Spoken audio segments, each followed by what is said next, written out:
Estimados amigos, nuevamente el tema de nuestra conversación será hoy Venezuela, porque es un país muy sui generis.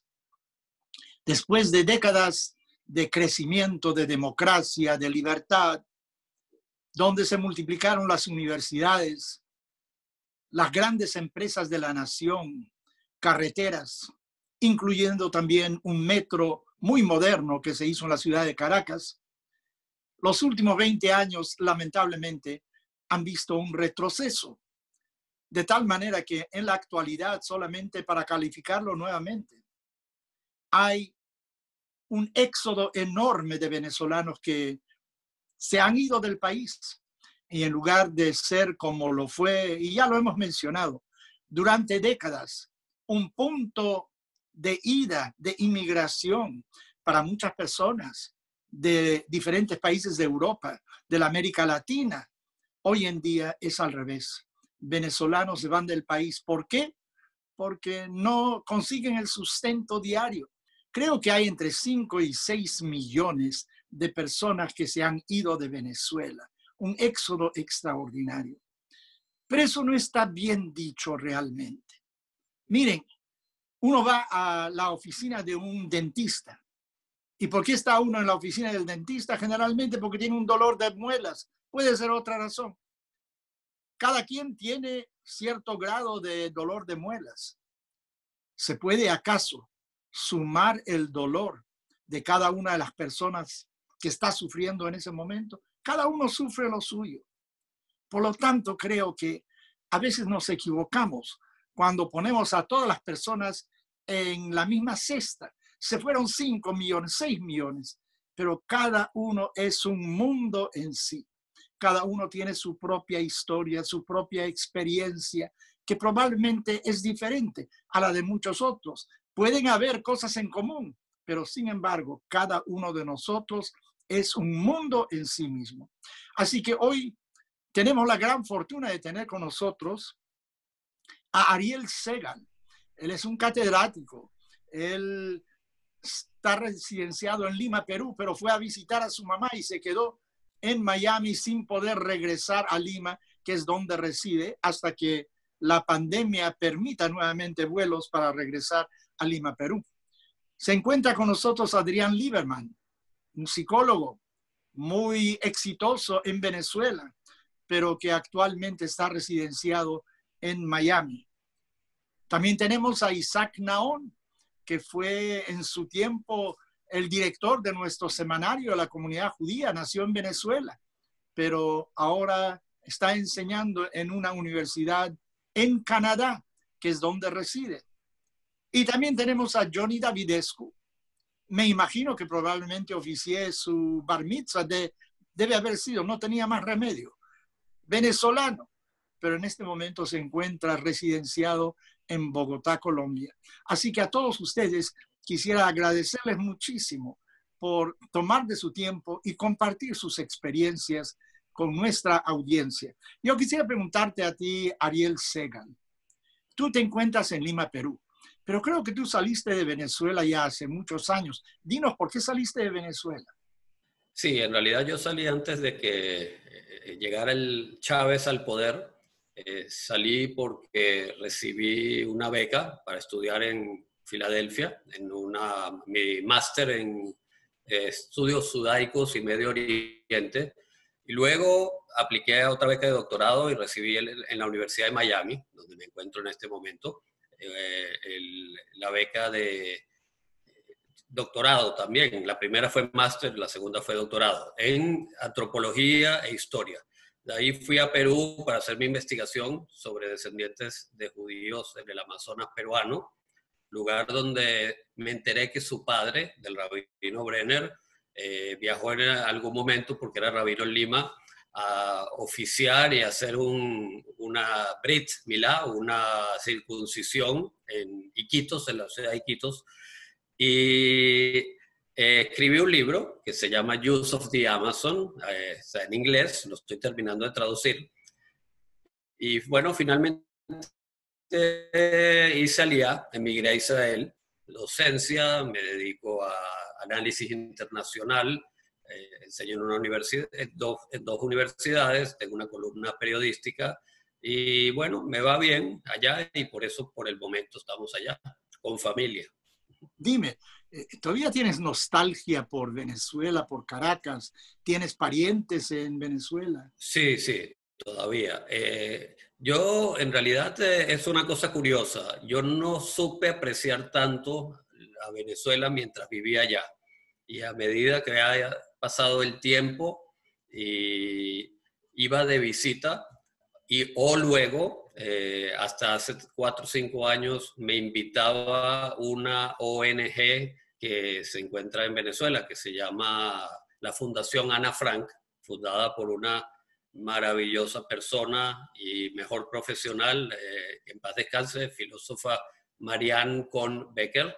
Ellos me llevaban y recorría prácticamente 5 o 6 ciudades del país a dar clases en diferentes universidades y ahí me reconecté con la naturaleza, con la gente, con la comunidad y empecé a apreciar y a entender lo afortunado que fui de vivir en la Venezuela que me tocó a mí, la que usted mencionó, la de libertad, la de democracia, y entendí la gran diferencia cultural que hay entre los venezolanos, que somos como más de relaciones horizontales, más de relaciones no jerárquicas, y versus las relaciones un poquito más tensas que se viven en Israel entre las personas o las relaciones más jerárquicas que hay en Perú.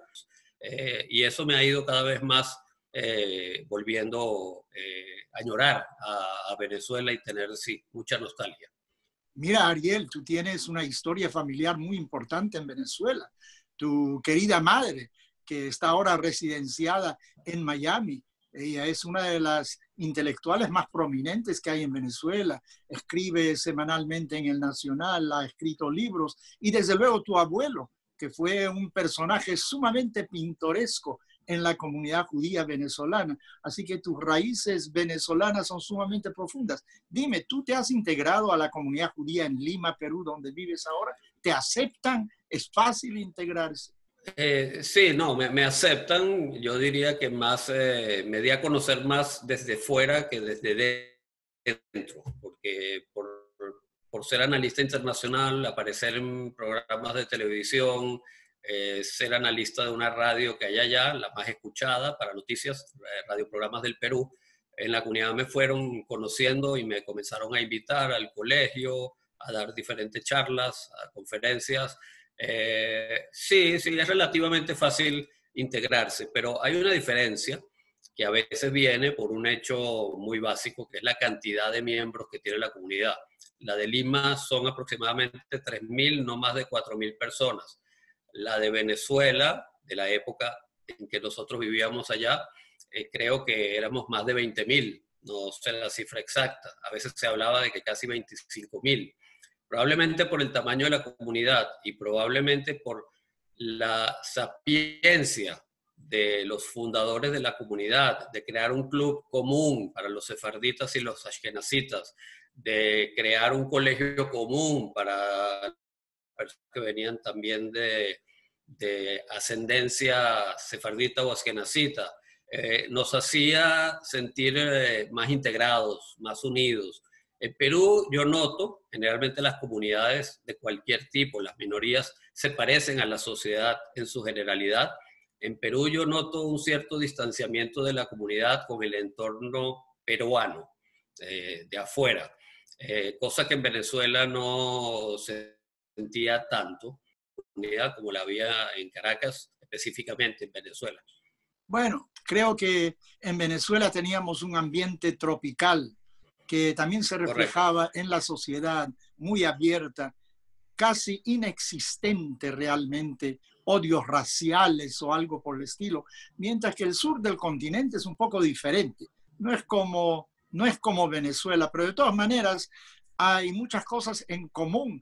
Yo creo, por ejemplo, de que tal como en Israel, el ejército es el que homogeniza a toda la sociedad ashkenazí y sefaradí. Así ese fue el colegio en Venezuela, y hay un colegio que se llama León Pinelo, en Lima, Perú. Sé eso porque ya mencionaste que mi difunto padre fue ahí rabino por 30 años y yo crecí en el Perú, por lo tanto, mis sentimientos hacia Lima, Perú son excepcionales. Y por eso, Ariel, te pregunté a ti primero. Yo quisiera preguntarle al doctor Adrián Lieberman.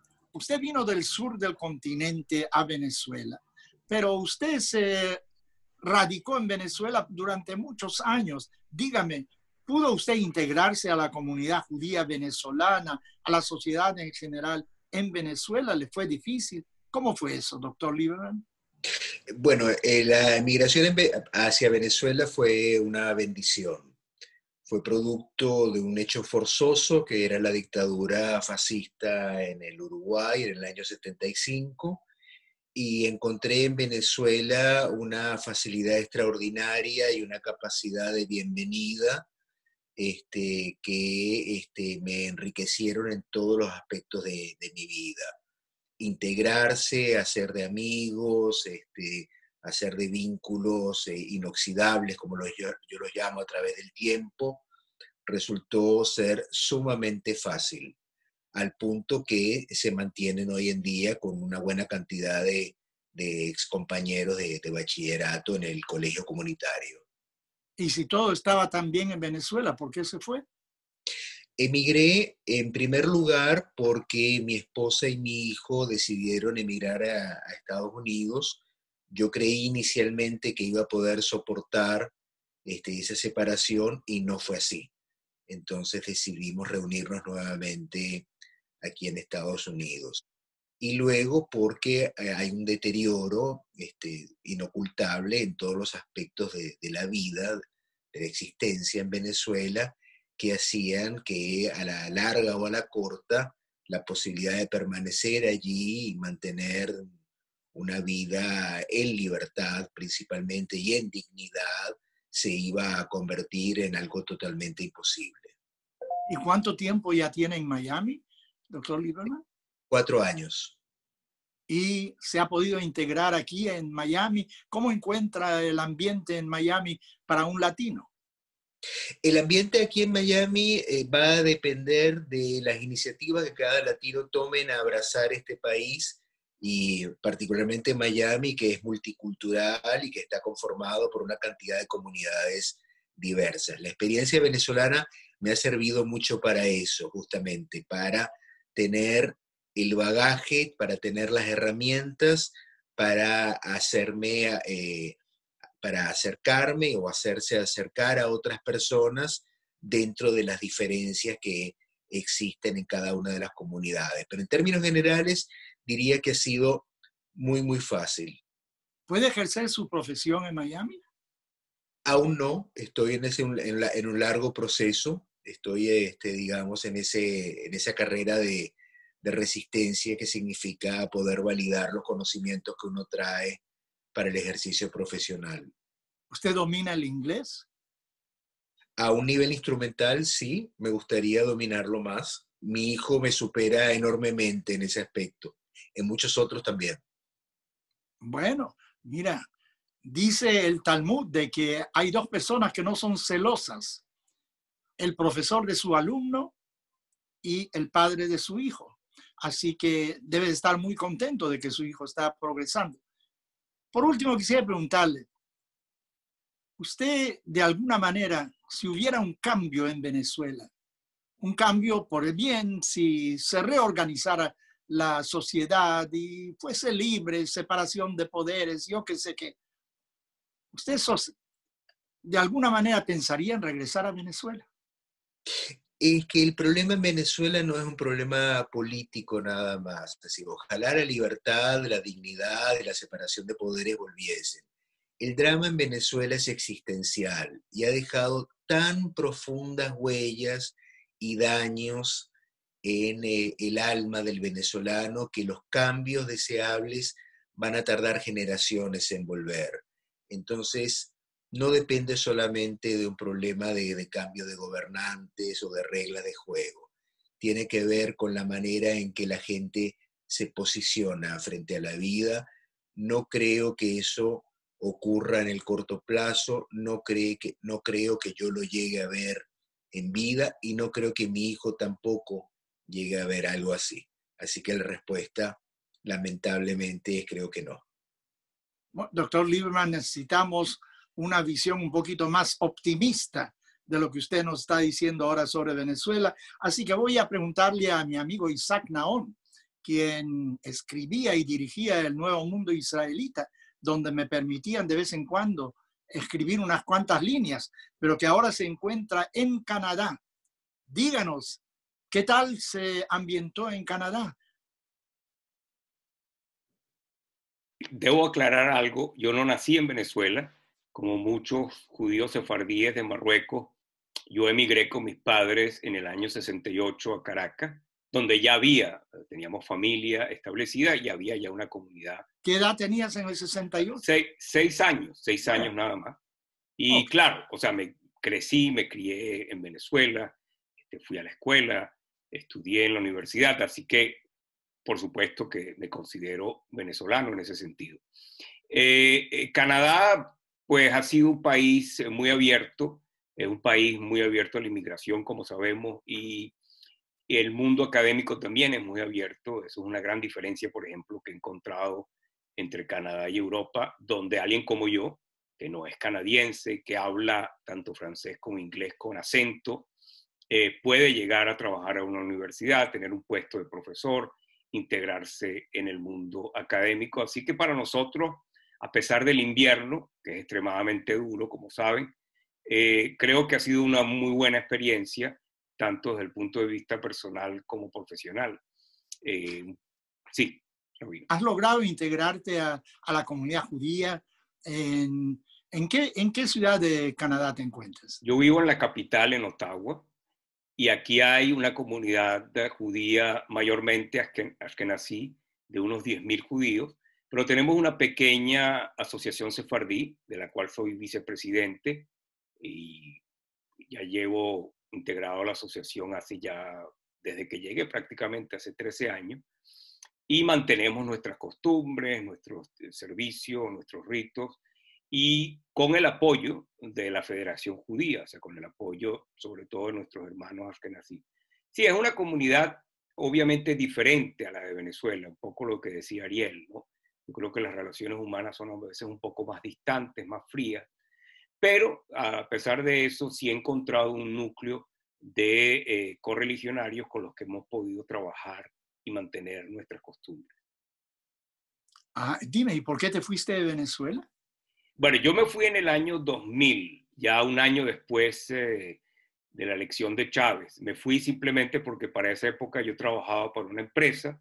Esa empresa tenía su sede para América Latina en Miami y ellos me pidieron que me trasladara a Miami primero. Y después de haber vivido en Miami 7 años, salió un concurso para una cátedra para ser profesor aquí en la universidad. Participé en el concurso, me dieron el puesto y decidimos cambiar el trópico de Miami al invierno extremo de Ottawa, sí. ¿Todavía tienes nostalgia por Venezuela, por Caracas, por su comunidad judía, por el Nuevo Mundo Israelita que dirigiste? Sí, claro. Primero porque es una época inolvidable. Para mí el Nuevo Mundo fue una gran escuela. Fue mi escuela de periodismo. Así que hay ahí recuerdos muy buenos de la comunidad, por supuesto, también, del país. Pero creo que esa Caracas, esa Venezuela ya no existe, lamentablemente. Creo que ese país que nosotros conocimos, en el que crecimos con libertad, sin miedo, sobre todo una infancia sin miedo, un país que nos dio tantas oportunidades, que acogió también a los judíos que llegaron de todas partes. Creo que lamentablemente ese país hoy no existe. Es un país, como dice Adrián, que ha cambiado mucho. No ha cambiado solamente en lo político o en su infraestructura que se ha deteriorado y en todo lo que usted describió al principio. Creo que es un país que ha cambiado en el alma, si podemos decirlo así. Y claro, uno quisiera de alguna forma volver a ese país, pero sabemos que no va a ser fácil volver a ese país. Por lo menos la Venezuela que va a emerger de esto va a ser distinta y esperemos que sea para bien. ¿Tienes amigos, parientes en Caracas? ¿Todavía te comunicas con ellos? Sí, claro, tengo a mi mamá allí, tengo a mi hermana, tengo a mi cuñado, tengo a mi sobrina, tengo a tíos, tías, amigos. Estoy en constante comunicación gracias a la tecnología. Hoy en día podemos comunicarnos constantemente y obviamente estoy al día de todo lo que ocurre allí. Tengo, digamos, testimonios directos, no solamente de los medios, de lo que pasa, de las carencias, de las dificultades. Y bueno, y lo que más me alegra saber, a pesar de todo lo difícil que es hoy vivir en Venezuela, es ver que la comunidad judía se mantiene activa, que hasta, por supuesto, que viviéramos antes de la pandemia, Hebraica era un centro de reunión muy importante para la comunidad, que seguían las actividades culturales, que por supuesto seguían nuestras tradiciones, nuestros ritos. O sea que a pesar de todas las dificultades, la comunidad, esta comunidad unida en la que ashkenazíes y sefardíes siempre estuvieron tan cerca, pues sigue manteniendo una vida vibrante. Y creo que eso es un mensaje importante, un mensaje no solamente para nosotros los judíos, sino también para la sociedad venezolana. O sea que a pesar de todas las dificultades hay formas de mantenerse digno, de mantener su identidad y de mantener una vida espiritual y cultural importante. Mira, te agradezco mucho por lo que acabas de decir, porque esa fue mi experiencia hace un par de años, que fue la última vez que visité Venezuela. Quedé maravillado de cómo todas las instituciones continúan funcionando, desde luego con un número de integrantes, de miembros, mucho menor, pero algunas hasta mejor que antes. Hebraica estaba más bella que nunca, por ejemplo, y se convirtió sin duda alguna en el centro social de la comunidad judía, porque cuando uno iba a Hebraica se sentía más o menos seguro. No sé si falsamente, pero uno se sentía seguro.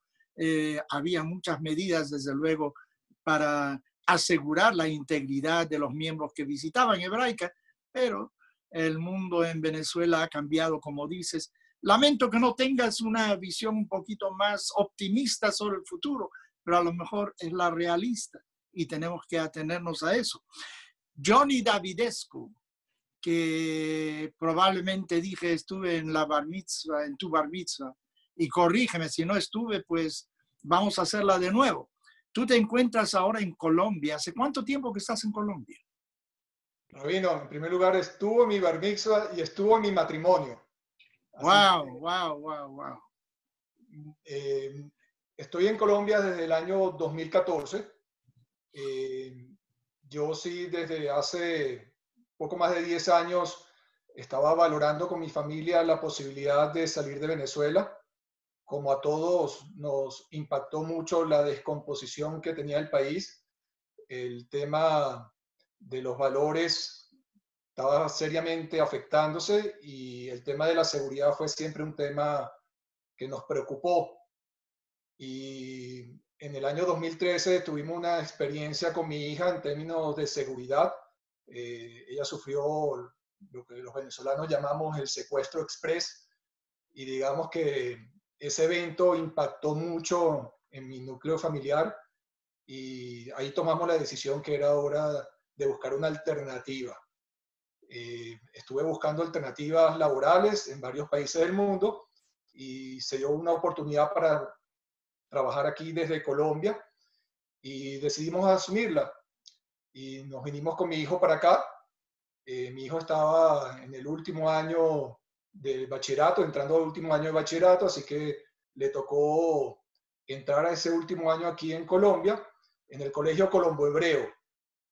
Si bien la estructura comunitaria de Colombia es ciertamente parecida a la venezolana, existe un colegio judío, que es el Colegio Colombo Hebreo, existe un club que se llama el Carmel Club, pero no están bajo un paraguas comunitario, digamos que cada uno tiene su propia estructura independiente.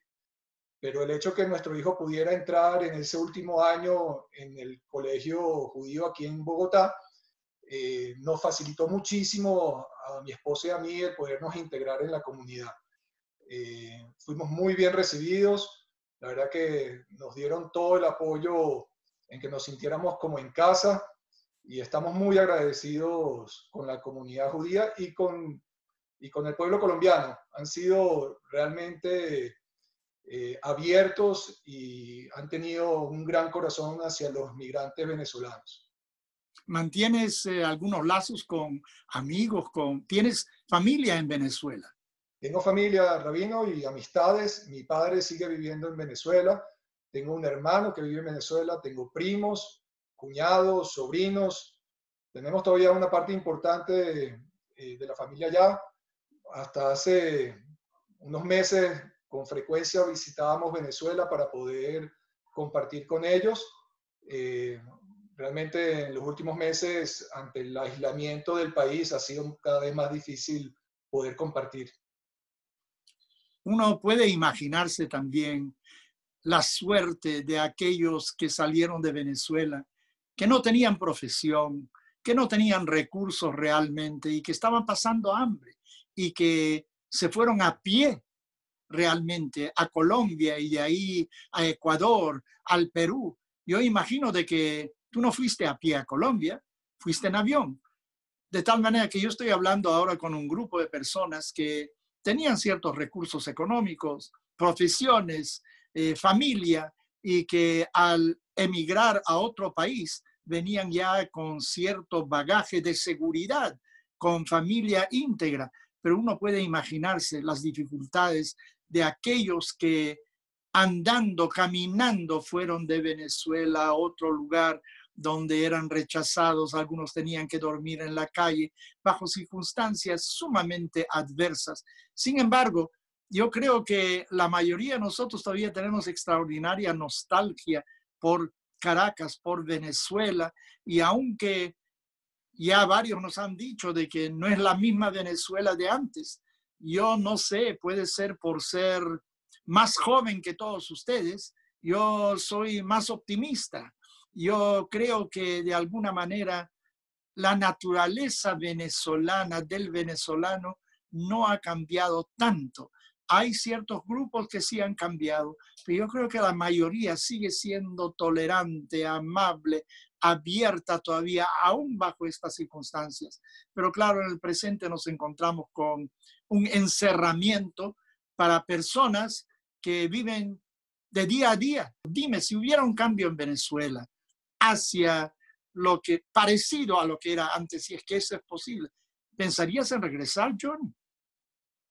Yo sí pensaría, Rabino. Yo sí tengo confianza en el venezolano, tengo confianza y lo veo aquí en Colombia. Yo veo mucho la ayuda que los propios venezolanos organizan para sus compatriotas cuando llegan acá.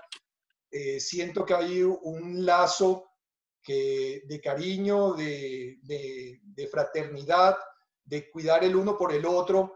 Y yo sí siento que existe esa posibilidad, ese espíritu joven que usted tiene, yo sí lo percibo.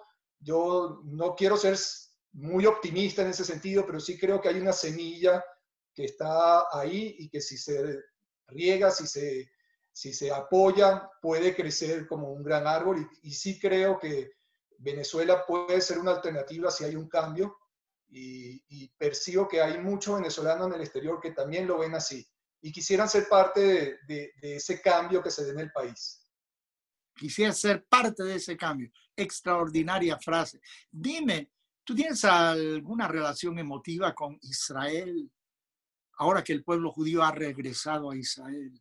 Rabino, Israel está en mi corazón, como en todo judío.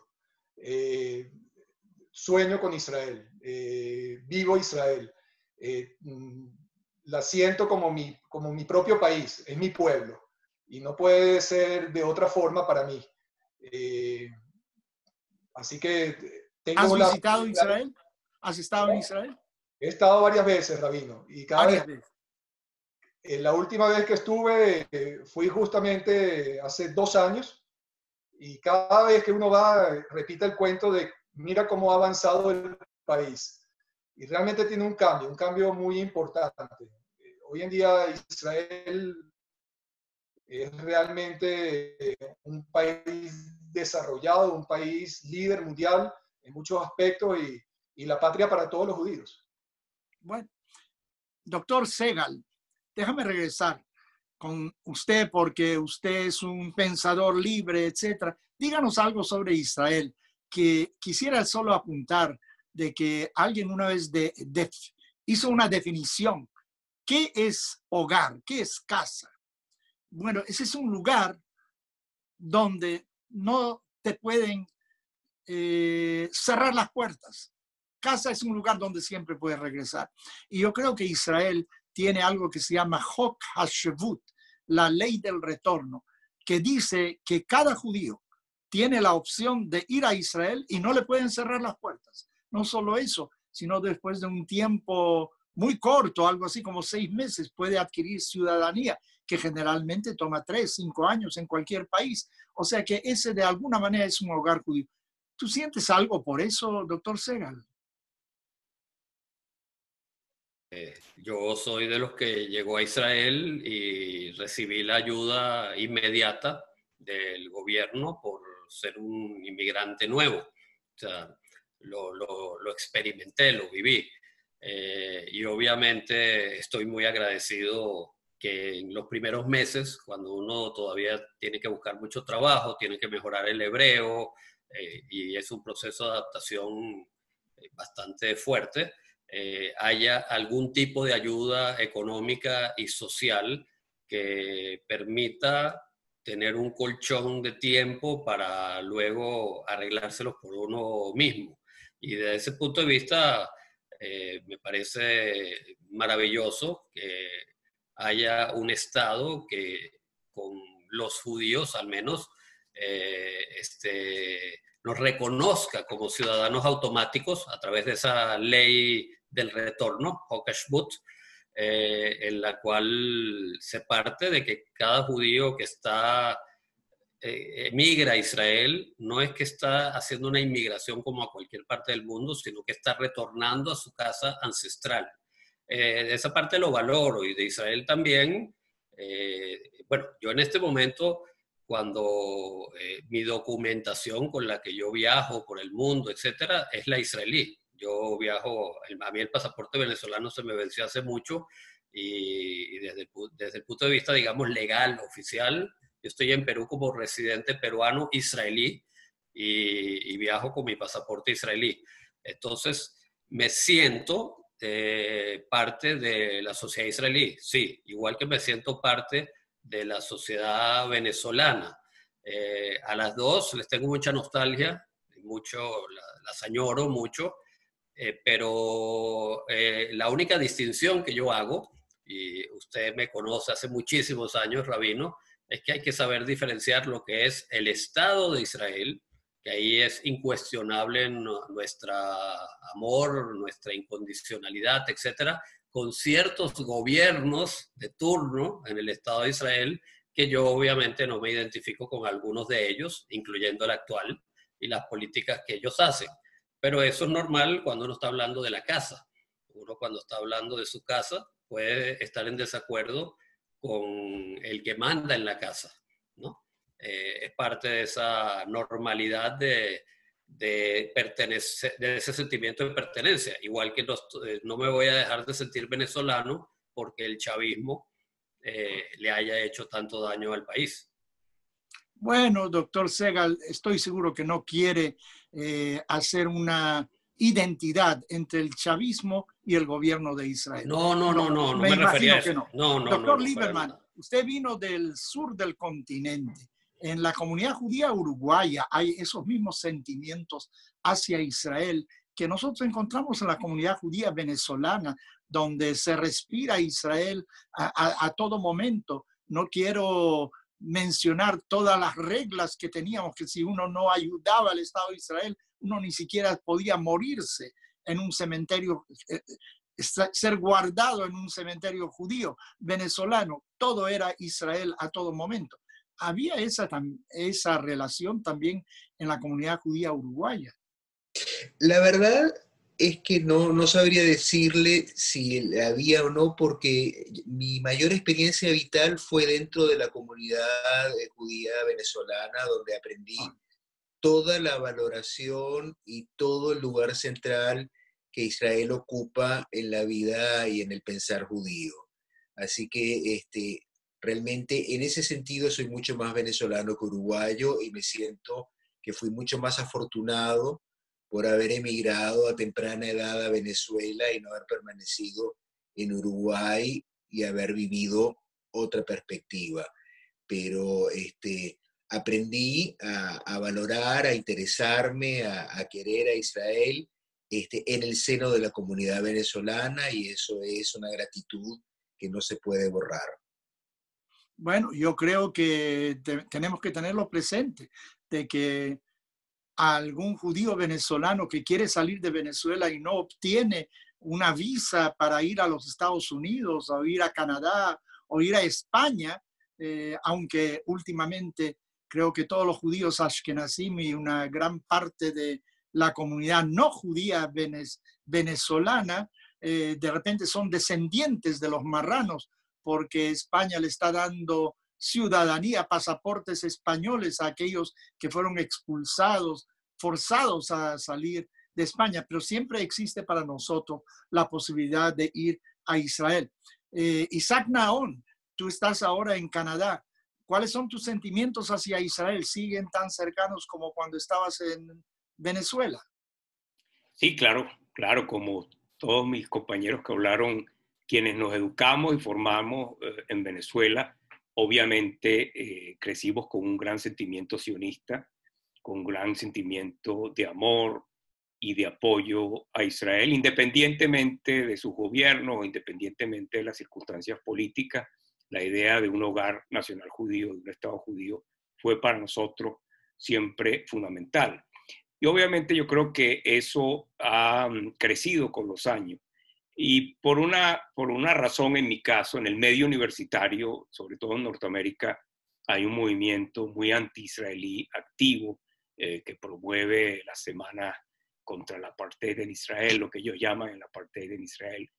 Y eso pues a uno lo obliga a tener una voz disidente en ese ambiente para defender primero el mismo derecho de los judíos a tener un país, una nación, un Estado en la tierra de Israel, pero también luchar contra las nuevas formas de antisemitismo que muchas veces se disfrazan de antisionismo para lograr una cierta legitimidad.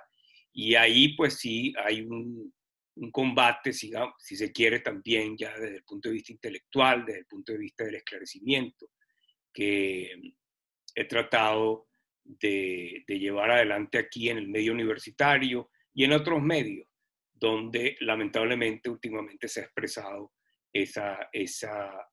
digamos, ese odio contra Israel que muchas veces disfraza también el antisemitismo. Bueno, yo quisiera cerrar nuestra reunión de hoy preguntándole a cada uno de ustedes, ¿qué mensaje le darían a un venezolano que por diferentes motivos, y los hay en este momento, quiere emigrar? ¿Qué consejo le darías, por ejemplo, Ariel Segal?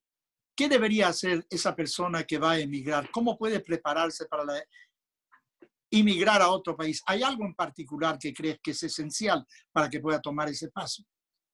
Bueno, cada ser humano es un mundo, como usted bien lo dijo. Es muy difícil que la experiencia de uno se replique en otra persona.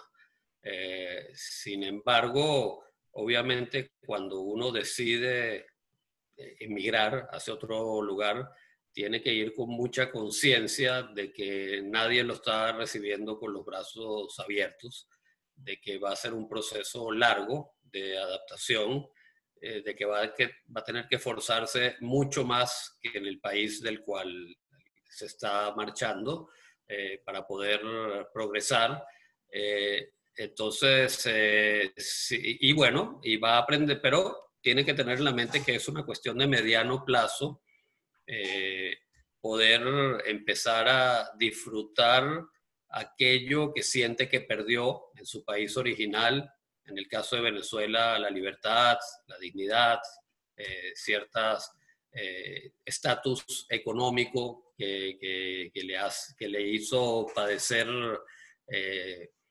momentos muy difíciles.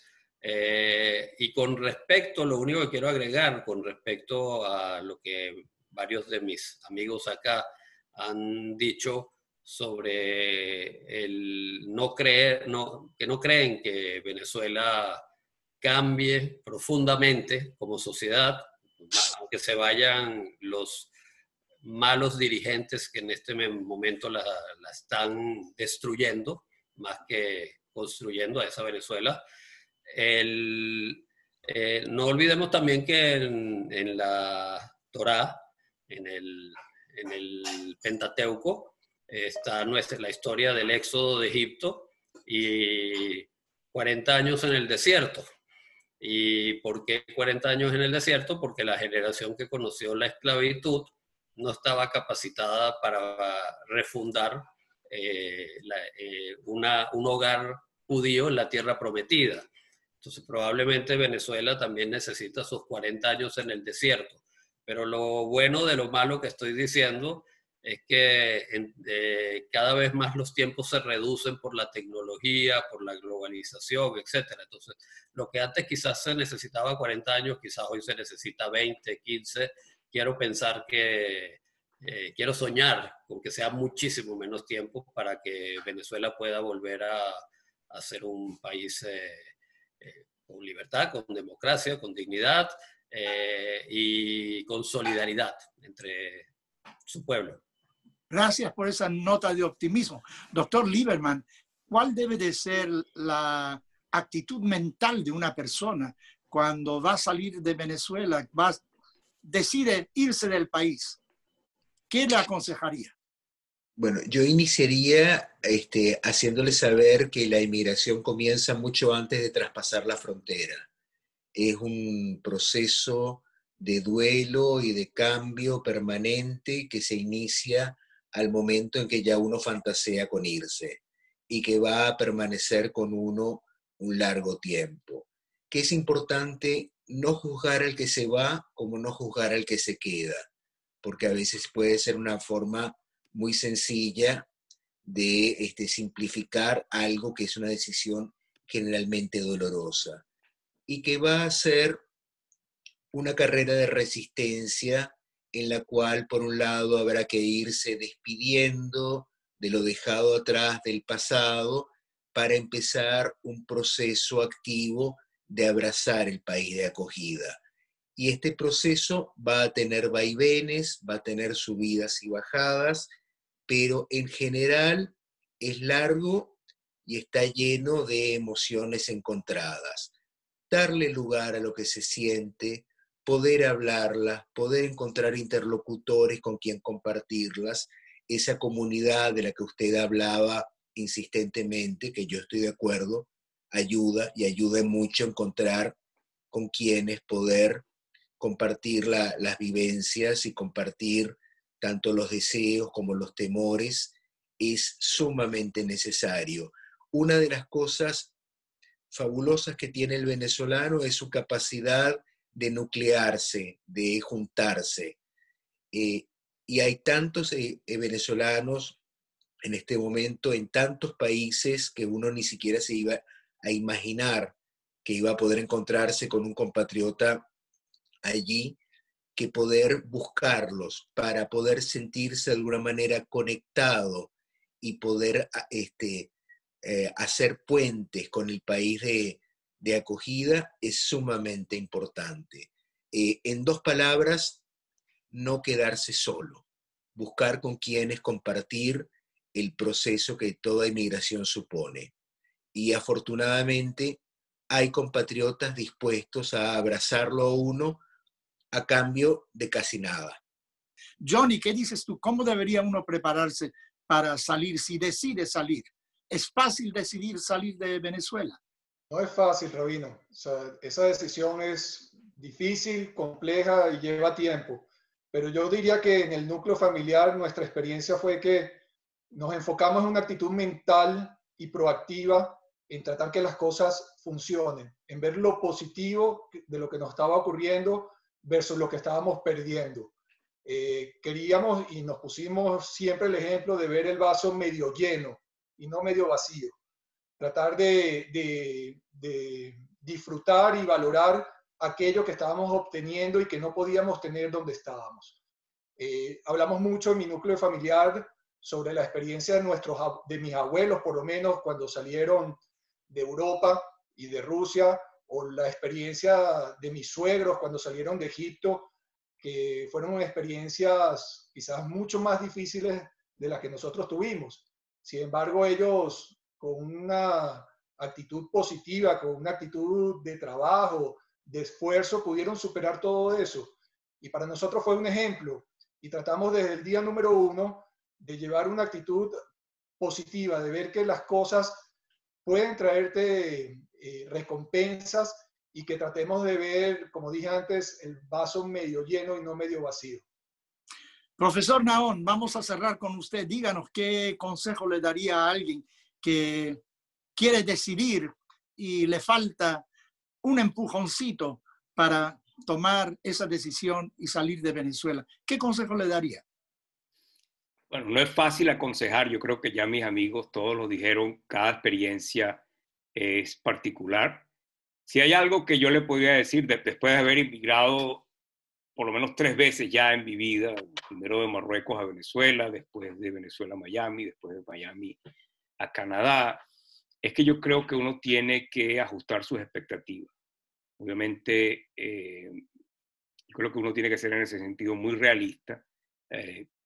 Llegar a un nuevo sitio implica siempre sacrificio y algo uno va a perder, como decía Adrián.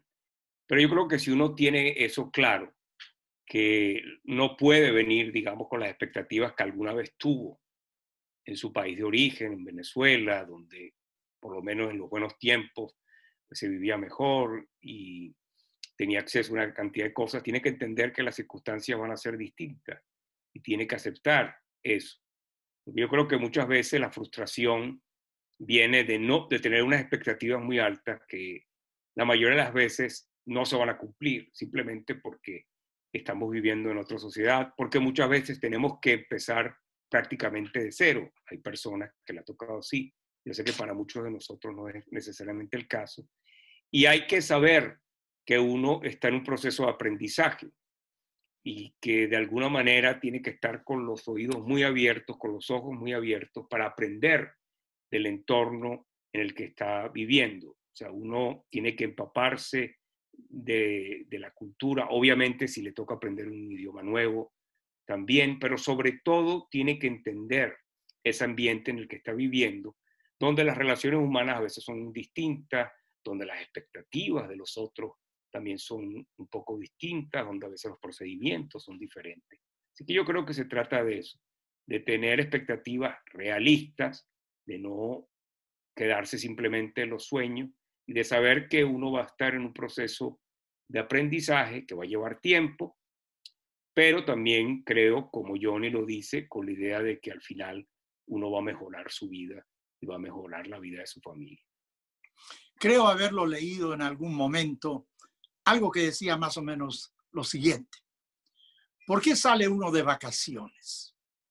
Porque uno está ya cansado de las responsabilidades, está agobiado del ambiente donde se encuentra y no necesariamente por trabajo físico, porque mucha gente hoy en día no tiene trabajo físico tan fuerte, sino simplemente los problemas cotidianos. Uno quiere salir del ambiente donde se encuentra y por eso decide irse a un lugar hasta lejano con un ambiente totalmente diferente de visita. Pero hay un pequeño problema cuando uno trata de hacer eso. ¿Cuál es el problema? Que uno se lleva a sí mismo donde vaya. Depende de ti. Depende de cuál es tu manera de ver las cosas, como lo dijeron ustedes, medio vaso vacío, medio vaso lleno. Aquí estuvimos conversando hoy con 4 personas que estaban muy bien preparadas, que tenían un campo excelente en Venezuela, donde se estaban desarrollando muy bien. Y cuando uno va a otro país, a otro lugar, uno se está llevando a sí mismo al mismo tiempo. Además de cómo lo acojan a uno, si hay puertas abiertas o no, depende de la preparación, depende del estado mental, de la decisión de que uno tomó un paso sabiendo de que tiene que hacer todo lo necesario para poder integrarse a la comunidad donde está. Así que por más difícil que sea, depende también del aporte que uno le da a ese paso que va a tomar, que es la salida de Venezuela. Así que quisiera agradecerles a cada uno de ustedes por haber compartido hoy en día una conversación acerca de su situación en el país donde se encuentra, cómo llegó a tomar aquella decisión y cuál es su relación todavía continua con Venezuela y cuál es el sentido del Estado de Israel para cada uno de ustedes. Personalmente, nuevamente, quiero ser optimista. Yo quiero pensar de que Venezuela se puede regenerar, puede cambiar nuevamente hacia un estado de libertad, de oportunidad, de entendimiento. Bueno, siempre hay crimen, siempre hay problemas en cualquier sociedad, pero cuando los problemas se vuelven tan numerosos, se vuelve muy difícil de vivir en esa sociedad. Así que esperemos de que Venezuela retorne, si no mañana, pasado mañana, la próxima semana, el próximo mes, pero próximamente a un ambiente acogedor como solía ser. Así que quiero agradecerle a cada uno de ustedes por haber estado con nosotros hoy en la mañana y haber enriquecido el mensaje que queremos transmitir a la sociedad venezolana y a quien nos escuche en cualquier parte del mundo. Muchísimas gracias de nuevo.